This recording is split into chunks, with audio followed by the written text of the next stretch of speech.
du Père et du Fils et du Saint-Esprit, ainsi soit-il. Mes chers fidèles, Jeanne d'Arc est un mystère à la française.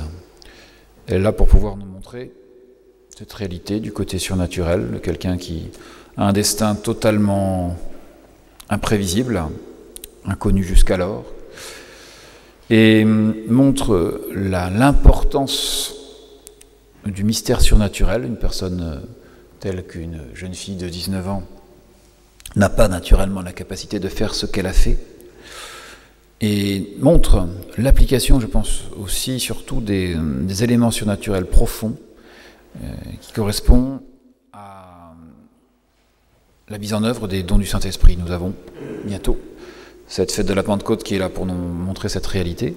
Les dons du Saint-Esprit sont là. Jeanne d'Arc a pu suivre, comme elle disait, ses voies, c'est-à-dire elle était toujours à l'écoute de Saint Michel, Sainte Marguerite, Sainte Catherine d'Alexandrie. Elle a obéi, elle a avancé, elle a passé au-dessus de bien de ses propres difficultés, de ses propres peurs, pour changer le cours de l'histoire, parce que c'était voulu par Dieu. Elle est là comme une sainte que l'on doit prier, parce que notre patrie en a encore bien besoin.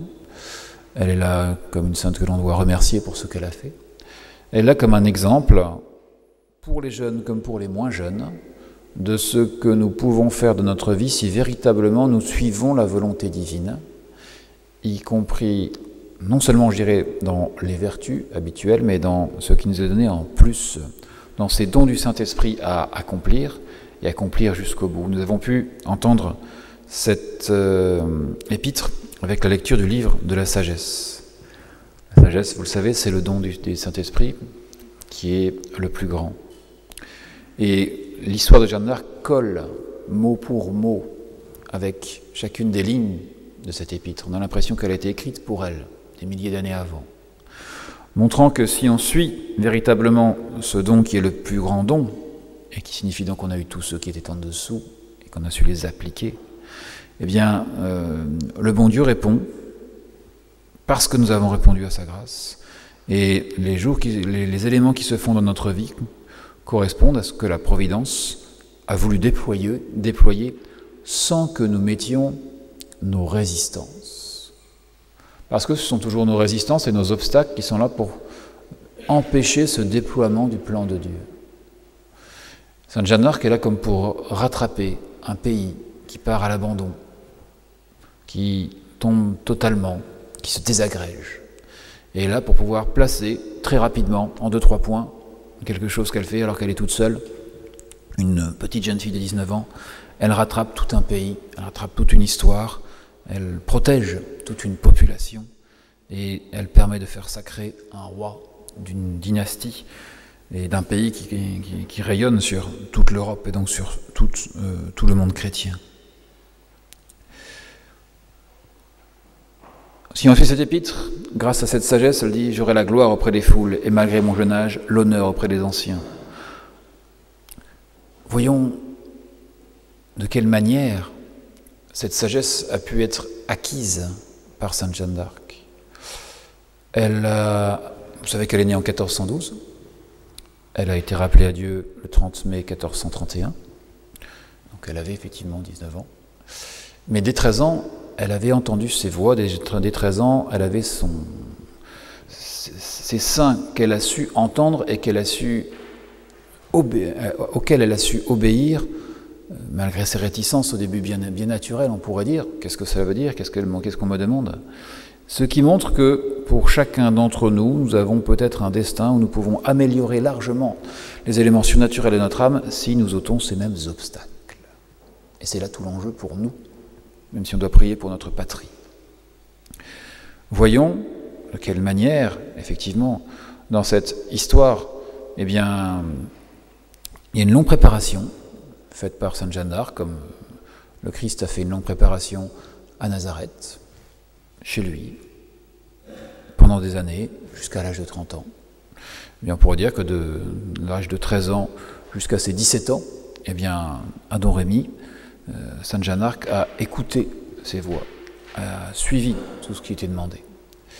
Et ensuite, Ça va être 6 mois de préparation, on pourrait dire, à Vaucouleurs, dans la petite ville située à côté de son village en Lorraine, où il a fallu convaincre les personnes qui étaient autour d'elle.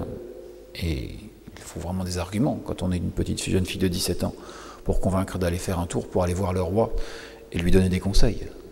Puis, après 6 mois de préparation, 1 an de bataille, où tout s'enchaîne très rapidement, puis 1 an de passion, c'est-à-dire 1 an de procès, 1 an où d'autres dons du Saint-Esprit seront manifestés.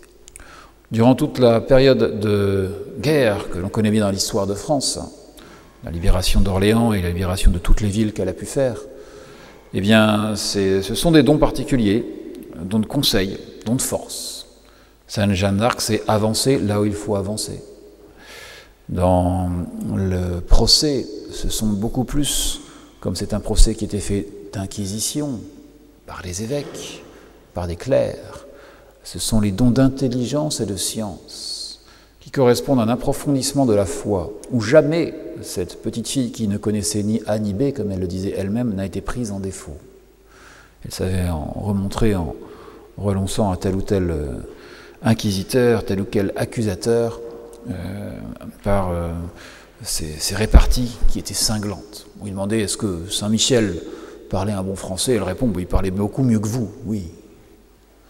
Et elle avait donc cette application des différents dons du Saint-Esprit aux différentes périodes de sa vie. Pour dire, oui, effectivement, quand elle faisait des assauts, etc., elle était là pour dire, il faut toujours foncer, toujours avancer. Voyez la patience dont elle a su faire preuve auparavant pour faire en sorte que tout ceci intervienne. Elle savait quand il fallait être persévérante, savoir attendre, et elle savait quand il fallait avancer. Pourquoi? Parce qu'elle écoutait. Elle écoutait ses voix, c'est-à-dire qu'elle écoutait la voix du Seigneur, qu'elle écoutait le Saint-Esprit. Nous-mêmes, peut-être, nous manquons justement de cette docilité au Saint-Esprit pour savoir de quelle manière il nous faut être persévérante. Et de quelle manière il faut quelquefois aller à l'assaut. On est découragé dans les éléments de persévérance et on n'ose pas monter à l'assaut quand notre ange gardien, quand le Saint-Esprit nous le demande. Et c'est là où les dons du Saint-Esprit peuvent véritablement être les relais qui nous disent voilà de quelle manière il nous faut agir. Et une petite sainte de 17 à 19 ans donc, a pu nous montrer comment libérer un pays. On peut donc de manière dire comment faire en sorte pour libérer une âme. À nous d'avoir cette finesse que propose Sainte Jeanne d'Arc. À nous d'avoir cet enthousiasme surnaturel que propose Sainte Jeanne d'Arc. À nous d'avoir donc cet ensemble de vertus, tous couronnés par ces dons du Saint-Esprit, qui sont là comme étant une réalité à voir. Dons du Saint-Esprit toujours lié à une béatitude. Bienheureux les cœurs purs, elles verront Dieu, on connaît sa pureté. Elle était pucelle, elle s'appelait ainsi. Mais elle est allée au bout des béatitudes, parce qu'elle est allée à bienheureux ceux qui seront persécutés pour ma justice. Elle a été persécutée puisqu'elle a été accusée, condamnée injustement, mais restaurée. Un procès de réhabilitation est là pour pouvoir ensuite montrer pour la gloire de l'Église qu'elle non seulement était innocente, mais aussi qu'elle était sainte. À nous donc de suivre cet exemple. L'histoire de France propose bien des surprises, mais l'histoire de Jeanne d'Arc propose vraiment des surprises surnaturelles. Il nous faut y puiser ce dont nous avons besoin. Et spécialement les réactions par rapport aux obstacles que nous pouvons poser, je pense, à nous de faire en sorte que ce soit une réalité. Prions donc bien Sainte Jeanne d'Arc pour notre patrie qui en a besoin.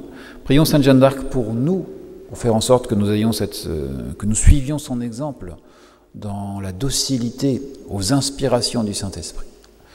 Et nous aurons fait ensuite ce qu'il faut de mieux pour pouvoir appliquer la volonté du ciel.